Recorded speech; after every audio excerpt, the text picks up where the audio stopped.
গর্ভ অবস্থায় 10টি সতর্কতা। ধূমপান ও মদ্যপান। ধূমপান এবং মদ্যপান আপনার ও শিশুর স্বাস্থ্য ক্ষতিগ্রস্ত করতে পারে। কাঁচা বা অপর্যাপ্ত রান্না করা খাবার।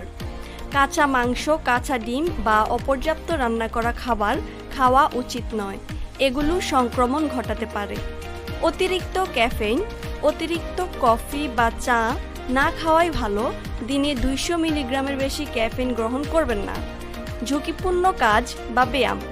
উচ্চ ঝুঁকি বা ভারী কাজ যেমন ভারী জিনিস উত্তোলন পরিহার করুন। অস্বাস্থ্যকর জীবনযাপন। অস্বাস্থ্যকর খাবার না খাওয়া, পর্যাপ্ত পরিমাণে বিশ্রাম না নেওয়া এবং মানসিক চাপ এড়ানো উচিত। নতুন বা অপরিচিত ওষুধ ব্যবহার।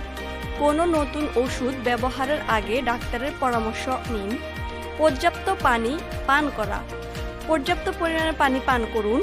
কম জলপান শরীরের সমস্যা সৃষ্টি করতে পারে। গরম স্নান। খুব গরম পানিতে স্নান করা এড়িয়ে চলুন, এটি আপনার শরীরের তাপমাত্রা বাড়াতে পারে। স্বাস্থ্য সমস্যা অবহেলা। গর্ভাবস্থায় যে কোনো স্বাস্থ্য সমস্যাকে অবহেলা করবেন না, ডাক্তারকে দেখান।